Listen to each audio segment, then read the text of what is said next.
Hello दोस्तों। तो जैसे हम सब सीटेट एसएसटी पेपर टू के लिए एनसीईआरटी 6 से 8 तक पढ़ रहे हैं।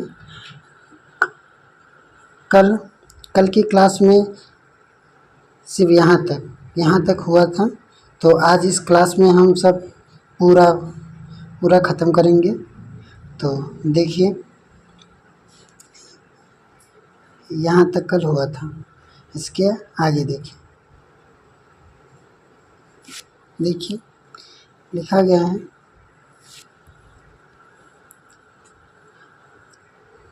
सिर्फ IFPI में। देखिए यहाँ पर है कि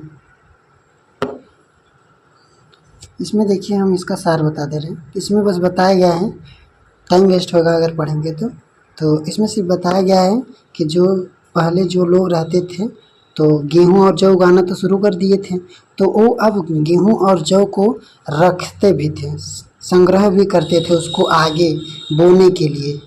उस बीज को संग्रह करते थे आगे बोने के लिए। और इसमें देखिए एक है लिखा है कि देखिए जो जंगली जानवर रहते थे, जैसे कुत्ते को पालतू बनाया गया था, कुत्ते के अलावा बकरियों को, भेड़ों को भी पालतू बनाया गया था। तो इसमें ये जो दृश्य दिख रहा है ये दांत है। तो इसमें बताया गया है कि जो जंगली जानवर थे उनका दांत बड़ा होता था, और जो पालतू जो पाले गए थे, जो पालतू बनाए गए थे, उनका दांत छोटा था। तो बस इसमें इतना ही मैटर है। तो और आगे देखिए, जैसे इसमें भी ऐसे कहानी है। बस इसमें इतना है कि अनाजों का उपयोग, देखिए अनाजों का उपयोग कैसे होता था, 3 तरह से होता था। देखिए 4 तरह से। पहला क्या था, बीज के रूप में होता था, बीज के रूप में। दूसरा खाद्य के रूप में, और तीसरा उपहार के रूप में। चौथा भंडारण के रूप में। तो देखिए इसका 4 रूप था। पहला क्या था, बीज के रूप में, जैसे हुआ उसको रख दिए अगली बार बोने के लिए। दूसरा है खाद्य के लिए, उसको जो होता था उसको पीस कर या तो फिर किसी तरह उसको भूनकर खाते थे। उपहार के लिए, जैसे मान लीजिए कहीं एक जगह से दूसरे जगह जाते थे, वहाँ पर नहीं उगता था तो ये जो बीज था वहाँ पर देते थे, तो वहाँ वाले भी क्या करते थे, इसको बोते थे, वहाँ पर भी उगाते थे। और भंडारण मतलब उसका संग्रह भी करते थे, रखते भी थे उसको इकट्ठा करके आगे के लिए। मान लीजिए कुछ आपत्ति आ गई तो न रहे, तो जो रखे रहेंगे उसके लिए भी। तो ये जान लीजिए, थोड़ा मोटा चीज़ है कि यहाँ पर ये जो बीज है या अनाज था, इसका 4 रूप होता है। इसके किस के लिए उपयोग करते हैं। आगे देखिए, इसमें भी खास नहीं है। यहाँ से देखिए पढ़ते हैं, जानवर चलते फिरते खाद्य भंडार। जो जानवर थे वे चलते फिरते खाद्य भंडार, क्योंकि शिकार किया जाता था उनका। तो देखिए इसमें कहानी लिखा गया है कि जानवर बच्चे देते थे जिससे उनकी संख्या बढ़ती थी। अगर जानवरों की देखभाल की जाए, उनका देखभाल की जाए तो उनकी संख्या तो बढ़ती ही है, साथ ही साथ उनके दूध भी प्राप्त हो सकता है, जो भोजन का एक अच्छा स्रोत है। यही नहीं, जानवरों से हमें मांस भी मिलता है। दूसरे शब्दों में पशुपालन भोजन के भंडारण का एक तरीका है। तो इसमें बताया गया कि अगर जानवरों की शिकार न होता तो उनकी संख्या भी बढ़ जाती। और जैसे कि पता है उनसे क्या मांस भी मिलता है खाने के लिए, पहले खाते थे, उनसे दूध भी मिलता है, एक भोजन के लिए एक अच्छे स्रोत हैं। तो आगे देखिए, यहाँ से आओ आरंभिक कृषकों और पशुपालकों के बारे में पता करें। अब यहाँ पर देखिए जो IMP है, जहाँ पुरातत्वविदों की शुरुआत कृषकों का पशुपालकों से होने के साक्ष्य मिले हैं, ये पूरे उपमहाद्वीप में पाए गए हैं। इनमें सबसे महत्वपूर्ण पश्चिम उत्तर जैसे बताए थे इसके पहले वाले वीडियो में, क्लास 6 के पहले चैप्टर में, कि पश्चिम उत्तर में जौ और गेहूं के साक्ष्य मिले हैं। किस पहाड़ी के बीच में, ये बताइए आप सब, या इसको अगर ना याद हो फिर से याद करिए इसको। और लिखा गया है पश्चिमोत्तर क्षेत्र में आधुनिक कश्मीर में और पूर्वी और दक्षिण में क्या था, पूर्व और दक्षिण में चावल के साक्ष्य मिले थे। किस पहाड़ की मध्य में, इसको भी देखिए। अब दक्षिण भारत में पाए गए थे। वास्तव में ये निर्दिष्ट स्थान कृषकों का पशुपालकों की बस्तियां थी, या नहीं, इसे जांचने के लिए वैज्ञानिक खुदाई में मिले पौधे और पशुओं की हड्डियों के नमूनों का अध्ययन करते हैं। इनमें से सबसे रोचक जले हुए अनाज के दानों के अवशेष हैं। ऐसा लगता है कि ये गलती से या फिर जानबूझकर जलाए गए होंगे। वैज्ञानिक इन अनाजों के दानों की पहचान कर सकते हैं। इस तरह हमें पता चलता है कि इस उपमहाद्वीप के विभिन्न भागों में बहुत सारी फसलें उगाई जाती रही होंगी। वैज्ञानिक विभिन्न जानवरों की हड्डियों की भी पहचान किए हैं। तो देखिए, इसमें सिर्फ एक ही महत्वपूर्ण ये है कि कभी कभी पूछ देता है कि जो पुरातत्वविद वाले रहते थे वे तो ऐसे तो पता है कि जो यहाँ पर इस कहानी में बताया गया कि जो वहाँ पर कहीं पर रहते थे वहाँ पर आग लग गई, तो जो आग लग गई जो अभी यहाँ पर बताया गया जो बीज के 4 रूप होते थे, तो लास्ट वाला क्या था, भंडारण। तो जो भंडारण मतलब जो इकट्ठा करके रखे थे तो वो क्या था, जल गया। तो जलने के बावजूद भी जो मिला उसका भी अध्ययन किया करते थे पुरातत्वविदों ने। इसके अलावा जो हड्डियाँ थे उसका भी अध्ययन किए। तो इसको याद रखना, कभी कभी हड्डियाँ वाला ये पूछ देता है कि जो पुरातत्वविद थे वे जानवरों के हड्डियों के भी पर रिसर्च करते थे या नहीं, ऐसे पूछ देता है। तो आगे देखिए, अस्थाई जीवन की ओर। अब देखिए, अस्थाई जीवन क्या है, पहले क्या थे, घुमंतु थे, एक स्थान से दूसरे स्थान, एक वहाँ से वहाँ, पर अब इस समय धीरे धीरे अस्थाई होने लगे। तो देखिए, पुरातत्वविदों को कुछ पुरा स्थलों पर झोपड़ियों और घरों के निशान मिले हैं, जैसे कि बुर्ज होम वर्तमान कश्मीर में है। बुर्ज होम कहाँ पर है, वर्तमान कश्मीर में है, इसको याद रखना। देखिए ये, अब देखिए बुर्ज होम की विशेषता बता रहा है। ये लोग जो बुर्ज होम में रहते थे कश्मीर वाले, ये लोग गड्ढे के नीचे घर बनाते थे जिन्हें गर्तवास कहते हैं, गर्तवास कहा जाता है। इनमें से उतरने के लिए सीढ़ियाँ होती थी, इससे उन्हें ढंग से मौसम में सुरक्षा मिलती होगी। पुरातत्वविदों को झोपड़ियों के अंदर और बाहर दोनों ही स्थानों पर आग जलाने की जगहें मिली हैं। ऐसा लगता है कि लोग मौसम के अनुसार घर के अंदर या बाहर खाना पकाते थे। तो इसमें देखिए, इसमें सबसे ज़्यादा महत्वपूर्ण ये है, कभी पूछता है कि बुर्ज होम जो है वह वर्तमान में या कहाँ पर था या कहाँ पर पाया जाता था। तो बुर्ज होम क्या था, वर्तमान में कश्मीर में था। अब बुर्ज होम की विशेषता क्या थी कि ये यहाँ के जो लोग रहते थे वे गड्ढे बनाकर, ज़मीन के नीचे क्या थे, गड्ढे बनाकर रहते थे। तो और उस गड्ढे बनाकर जब वहाँ पर रहते थे तो उसको क्या कहा जाता था, जो गड्ढे बनाते थे तो उसको गर्तवास कहा जाता था। ये भी पूछता है कि जो बुर्ज होम वाले वहाँ के लोग रहते थे जो गड्ढे बनाकर अंदर रहते हैं उसे क्या कहा जाता है, गर्तवास कहा जाता है। और एक ये भी कहता है कि उस गर्तवास में जाने के लिए उन सब सीढ़ियाँ का इस्तेमाल करते थे। आगे देखिए, एक गर्तवास का चित्र बनाओ। ये देखिए कहानी है कि बहुत सारी जहाज़ों से पत्थर के औजार भी मिले हैं। देखिए यहाँ पर लिखा है बहुत सारी जगहों से पत्थर के औजार भी मिले हैं। इनमें से कई ऐसे हैं जो पूरा पाषाण युगीन उपकरणों से भिन्न हैं, इसलिए इन्हें नवपाषाण युग का माना गया है। जैसे बता रहे हैं वो जो बुर्ज होम है वहाँ पर गर्तवास में जो वहाँ पर पाए गए, तो बता रहे हैं कि वहाँ का जो पत्थर था वो अन्य कालों से भिन्न था, इसलिए उसे नया काल अर्थात नवपाषाण काल माना गया। इनमें वे औजार भी हैं जिनकी धार को और अधिक पैना करने के लिए उन पर पॉलिश चढ़ाई जाती थी। ओखली और मूसल का प्रयोग अनाज तथा वनस्पतियों से प्राप्त अन्य चीज़ों को पीसने के लिए किया जाता था। आज हजारों साल बाद भी ओखली और मूसल का प्रयोग अनाज पीसने के लिए किया जाता है।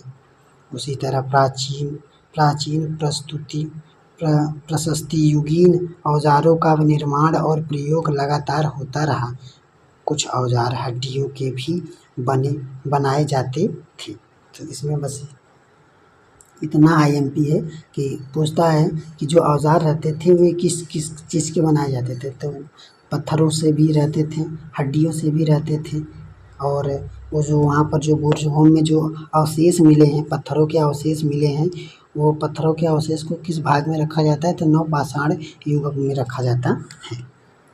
और इन सब बात को तो जानते हैं, इस समय जो पहले भी ओखली मूसर का प्रयोग होता था, इसमें भी होता है। अब आधुनिक टेक्नोलॉजी आ गया तो अब ना हो तो उसकी बात की बात है। अब आगे देखिए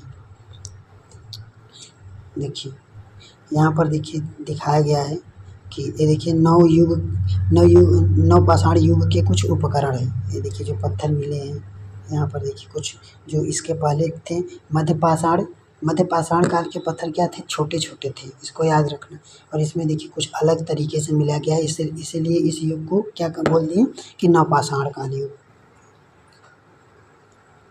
आगे देखिए नवपाषाण काल युग के पुरा स्थलों से कई प्रकार की मिट्टी के बर्तन मिले हैं। कभी कभी इन पर अलंकरण भी किया जाता था। बर्तनों का उपयोग चीज़ों को रखने के लिए किया जाता था।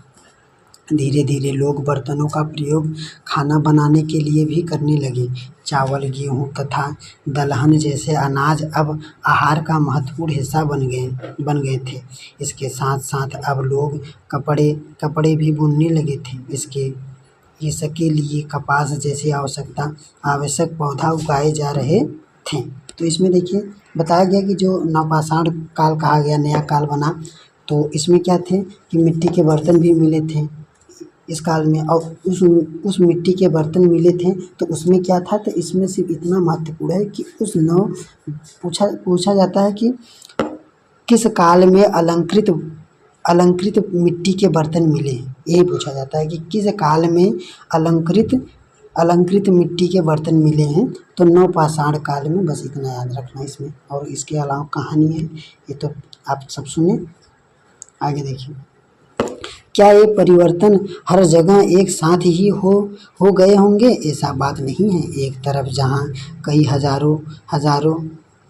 कई जगहों पर स्त्री पुरुष शिकार और भोजन संग्रह करने का काम कर रहे थे, वहीं अन्य लोगों ने हजारों साल के दरमियान धीरे धीरे खेत और पशुपालन को अपना लिए। बहुत जगह लोग मौसम के मुताबिक बदल कर अपनी जीविका चला रहे थे। तो ऐसे कहानी है। आगे देखिए, सूक्ष्म निरीक्षण, मेहरगढ़ में जीवन मृत्यु। आगे देखिए, ये एकदम महत्वपूर्ण है, ये वाला हेडिंग, तो इसको ध्यान से पढ़ना एकदम। यहाँ से देखिए, मेहरगढ़, यह ईरान जाने वाले सबसे महत्वपूर्ण रास्ते हैं। बोलन दर्रे के पास। कहाँ पर? जो मेहरगढ़ है कहाँ पर है? ईरान के जाने के रास्ते के बोलन दर्रे के पास है। यह एक हरा भरा समतल स्थल है। मेहरगढ़ संभवतः वह स्थान है जहाँ के स्त्री पुरुष ने इस इलाके में सबसे पहले जौ गेहूँ उगाना और भेड़ बकरी पालना सीखा था। तो इसको याद रखना कि जो मेहरगढ़ है, यहीं पर सबसे पहले क्या हुआ था कि गेहूँ और जौ का उगाना वो जो था वहाँ पर जो क्या था, वहाँ पर किरथर और सुलेमान पर वहाँ सिर्फ साक्ष्य मिले थे। पर यहाँ पर क्या है कि मेहरगढ़ में सबसे पहले जौ और गेहूँ उगाए थे। तो इसको याद रखना, कंफ्यूज मत होना कि वहाँ पर क्या था। यहाँ पर लिखा गया है कि सबसे पहले मेहरगढ़ में गेहूँ और जौ उगाए गए थे, और वहाँ पर सिर्फ साक्ष्य मिले थे कि हाँ इसके पहले बोया जाता था, गेहूँ था, बस उसका साक्ष्य मिला था। पर सर्वप्रथम उसके बाद उगाए कहाँ गए? तो याद रखना इसको एकदम ध्यान से कि मेहरगढ़ में गेहूँ और जौ पहली बार उगाए गए थे और भेड़ बकरी को पालतू बनाया गया था। इसको याद रखना। आगे देखिए, यहाँ विभिन्न प्रकार के जानवरों की हड्डियाँ मिली। इनमें हिरण तथा सूअर जैसे जंगली जानवर तथा भेड़ और बकरियों की हड्डियाँ हैं। मेहरगढ़ के इसके अलावा चौकोर तथा आयताकार घरों के अवशेष भी मिले हैं।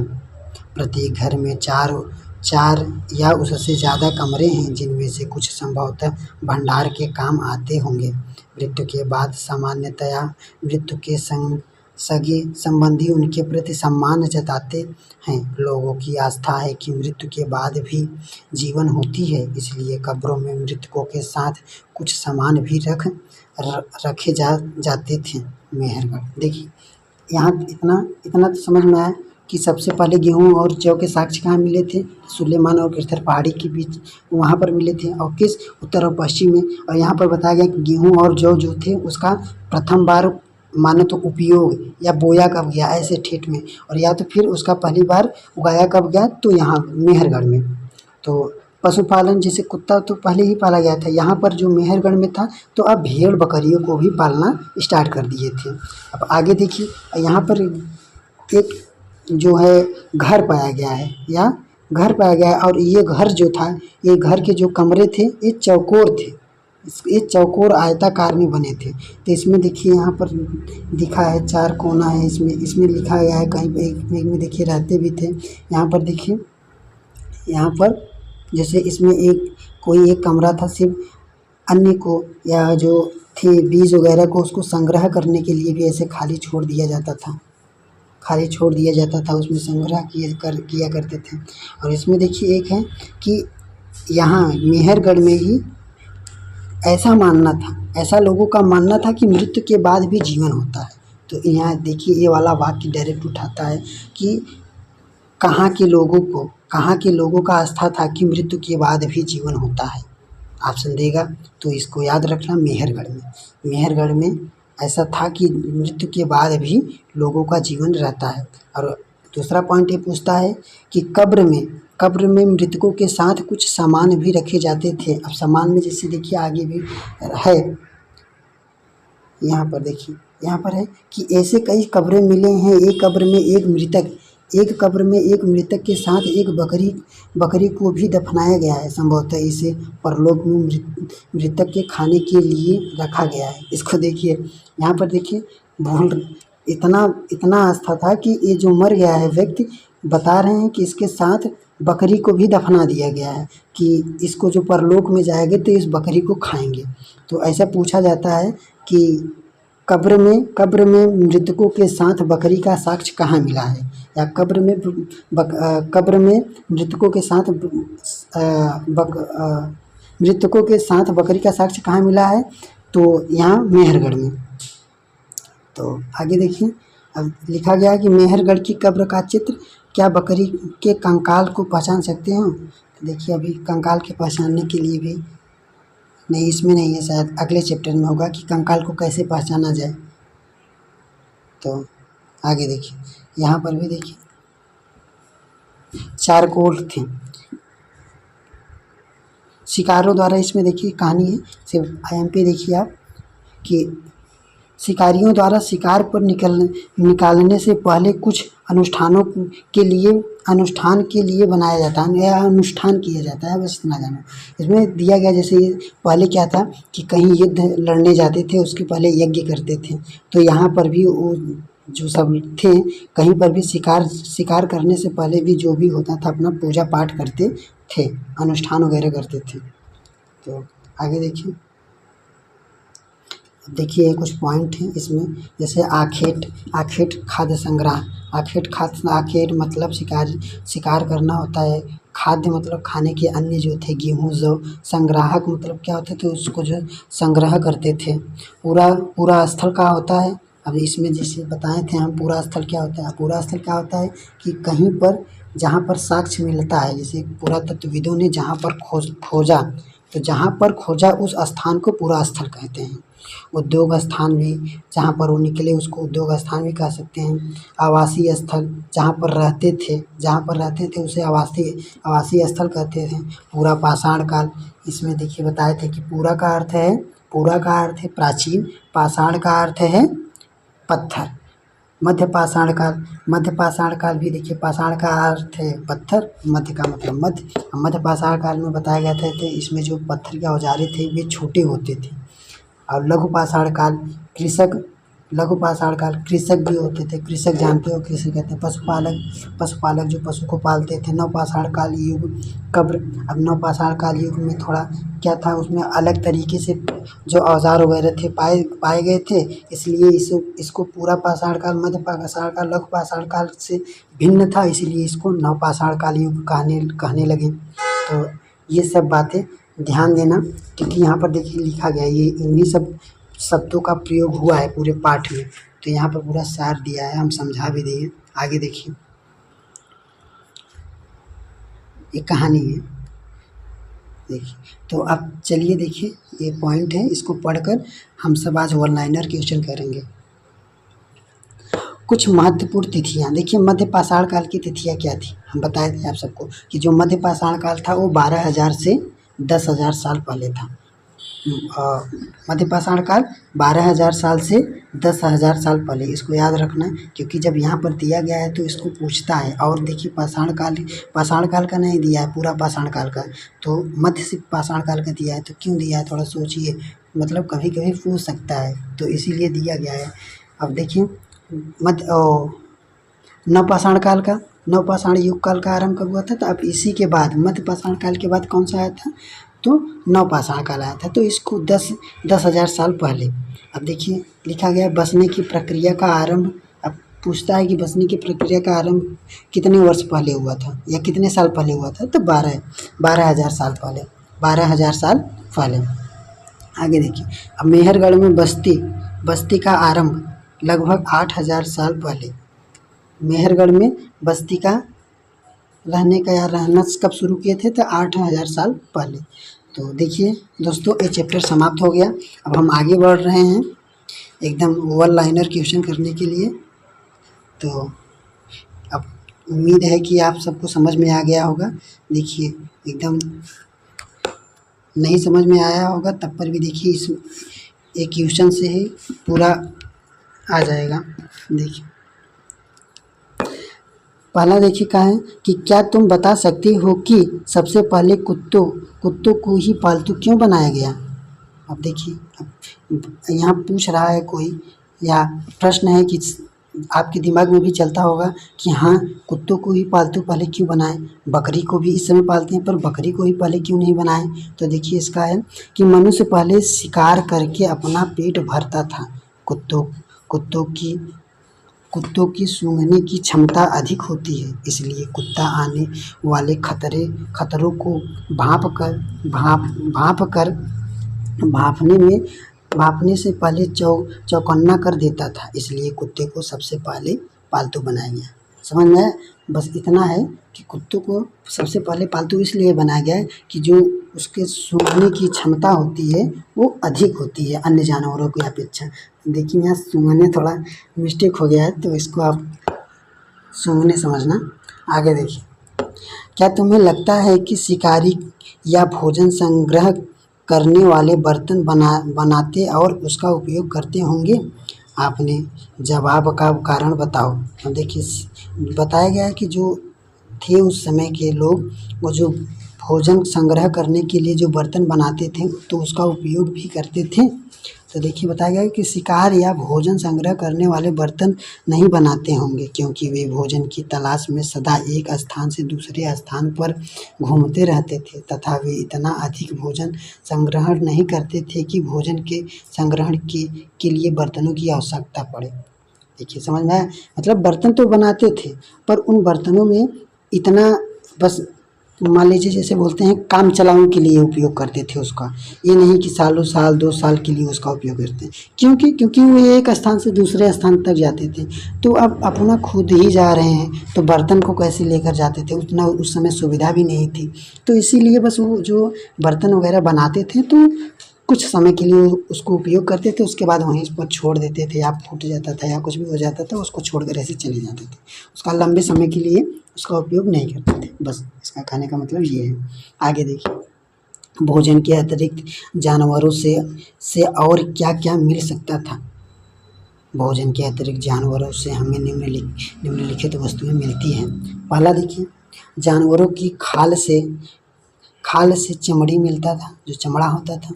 जानवरों की हड्डियों के औजार बनाए जाते थे। मरने के बाद जानवरों के सामान ढोने के, जो जानवर होते थे सामान ढोने के लिए वह गाड़ी खींचने के लिए काम करते थे। जो घोड़ा वगैरह रहते थे, बैल वगैरह रहते थे।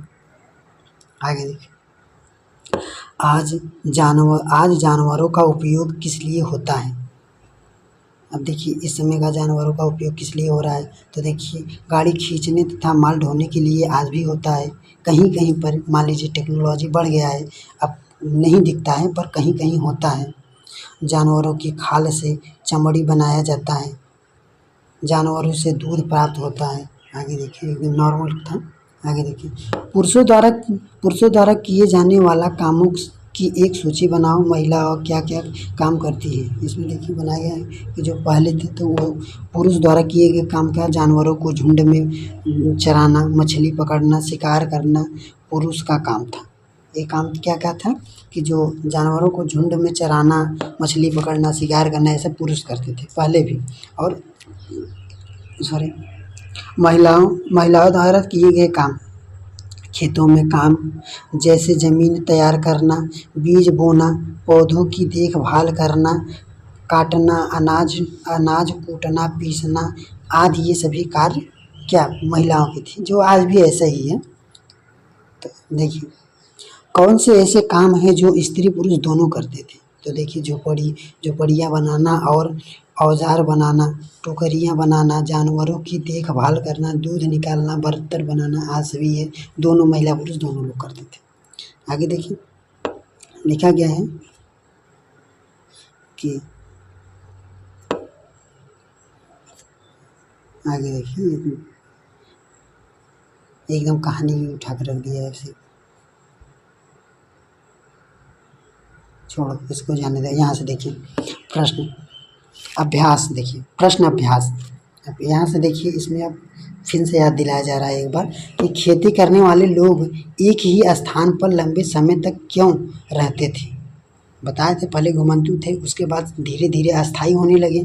तो आप बताए हैं कि क्यों अस्थाई होने लगे। तो खेती करने वाले जो लोग रहते थे, तो खेती करने वाले जो लोग एक ही स्थान पर लंबे समय तक रहते थे, क्योंकि भूमि की कृषि योग्य बनाने, बीजों को बोने, फसल की देखभाल तथा फसल के पकने के लिए एक लंबे समय की आवश्यकता होती थी। इसलिए खेती करने वाले लोगों को एक ही स्थान पर लंबे समय तक रहना पड़ता था। देखिए पहले तो घूमते थे, फिर उसके बाद एक ही स्थान पर रहने लगे। अब एक ही स्थान पर रहने का रीज़न यही था कि वहाँ पर अच्छी जलवायु रहती होगी, वहाँ पर जो बोते थे, जो ज़मीन वगैरह होती थी। तो अब किसी भी ज़मीन को उपजाऊ बनाने के लिए उसकी जुताई वगैरह होती है। तो एक ही, अब ये नहीं कि एक ज़मीन को एक ही बार में जोत दी जाए तो उसको उपजाऊ हो जाए, उसको बार बार जोता जाता है, उसमें बार बार हर एक चीज़ खाद वगैरह डाला जाता है, तब जाकर उसको उपजाऊ होता है। इसलिए वे एक ही स्थान पर फिर रहने लगे जो कृषक रहते थे। आगे देखिए,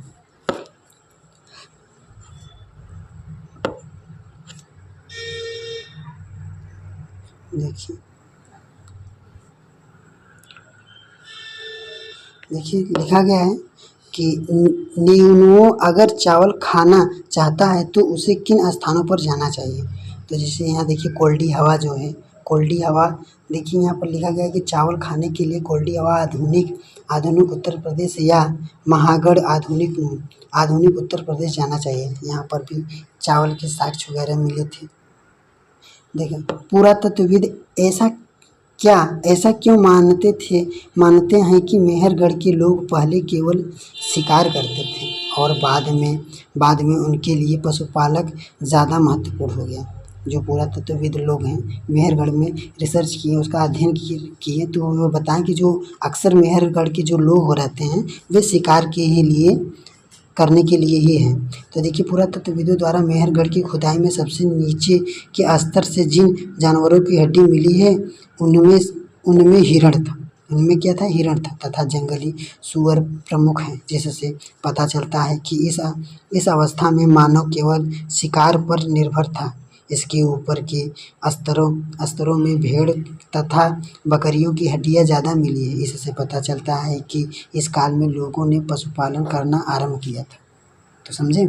देखिए वहाँ पर हुआ, खुदाई हुआ तो वहाँ पर मिला हिरन हिरन हिरण हिरण की हड्डियाँ मिली थी, सुअर की हड्डियाँ भी मिले थे, भेड़ बकरी आज सभी की हड्डियाँ मिले थे। तो इससे यह पता चला कि यहाँ पर जो जानवर थे, पशु पालते थे, उनको भी उनका शिकार वगैरह भी करते थे। देखिए यहाँ लिखा गया है, देखिए हलूअर में ज्वार बाजरा मिला, सही है, कहानी में होगा। बुर्ज होम में लोग आयताकार घरों में रहते थे, बताए थे। जैसे जो बुर्ज होम था वह आधुनिक समय जो कश्मीर में है, और उसमें उसका जो घर था वो आयताकार था, और वो जो नीचे बनाते थे, ज़मीन को खोद कर नीचे बनाते थे, उसे हम गर्तवास कहते हैं। देखिए तो यहाँ पर लिखा गया है कि जो बुर्ज होम के लोग आयताकार घरों में बनाते थे। तो ये देखिए, ये जो बुर्ज होम वाला मैटर है, ये यहाँ बोला कि आयताकार वाले कहाँ बनाते थे। तो देखिए आज हम अभी कंफर्म कर देंगे, अभी बताए थे, कंफ्यूज हो गए होंगे। तो ये मेहरगढ़ वाले थे, ये देखिए यहाँ के लिए, देखिए ये था, ये बुर्ज होम के लिए नहीं है, ये मेहरगढ़ वाले आयताकार बनाते थे। ये मेहरगढ़ वाले, जो मेहरगढ़ में था, वे आयताकार कमरे बनाए जाते थे, न कि बुर्ज होम में। तो ये वाला देखिए यहाँ पर गलत है।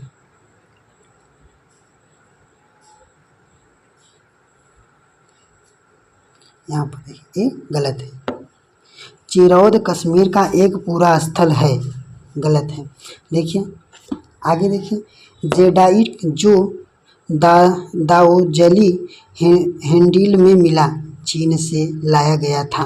तो ये सब कहानियों में होगा। तो देखिए सही है, कहीं पर हम सब कहानी में छोड़े होंगे। तो आगे देखिए, कृषकों पशुपालकों का जीवन शिकारी खाद्य संग्राहकों के जीवन के कितने भिन्न था, ये 3 अंतर बताओ। तो देखिए बता सकते हैं कि जो कृषक थे और पशुपालक थे, उनके जीवन और जो शिकार या खाद्य संग्रह करते थे उनका भिन्न कैसा था। बताया जाए तो जो कृषक थे वे अस्थायी रहने लगे थे, और जो शिकार करते थे वे एक जगह से दूसरे जगह आते जाते रहते थे। बस यही अंतर बताना है इसमें। और तो जब अब ये जो एक स्थान रहने लगा तो उसको कोई भी सिचुएशन रहता था, उसको उसी में एडजस्ट करना पड़ता था। जैसे मान लीजिए वहाँ पर सीमित वस्तुएं हैं, उसी में उसको काम चलाना रहता था। पर जो शिकारी लोग रहते थे, वे अगर जहाँ पर थोड़ा कमी महसूस होती थी, वो एक स्थान से दूसरे स्थान चले जाते थे। जिससे देखिए इसमें बताया गया है कि जानवरों और उसका उपयोग। तो भेड़ का उपयोग देखिए, दूध, ऊन, मांस, तो ये सब देख लीजिए, नॉर्मल बातें हैं, ये सब आपको पता होगा। देखिए अगला है कि अनाजों को खाते हो उसकी एक सूची बनाओ। अभी नॉर्मल है, चावल, गेहूँ, बाजरा, मक्का। तो ये देखिए चैप्टर ख़त्म हो गया, दूसरा चैप्टर ख़त्म भी हो गया। अब देखिए अगली बार तीसरा चैप्टर पढ़ाएंगे। अगर इसको न समझ में आया हो तो इसको डिस्क्रिप्शन में टेलीग्राम का लिंक है, यही सेम पूरा PDF को सेंड कर देंगे। वहाँ जाकर एक बार टाइम निकाल कर इसको फिर से दोबारा पढ़ लेना और एकदम कंठस्थ कर लेना। हालांकि उम्मीद है कि एकदम पूरा समझ में आया होगा। अगर थोड़ा बहुत डाउट है तो इसको PDF भेज देंगे टेलीग्राम पर, वहाँ से एक बार इसको वाचन कर लेना फिर से एकदम। तो चलिए मिलते हैं अगले वीडियो में।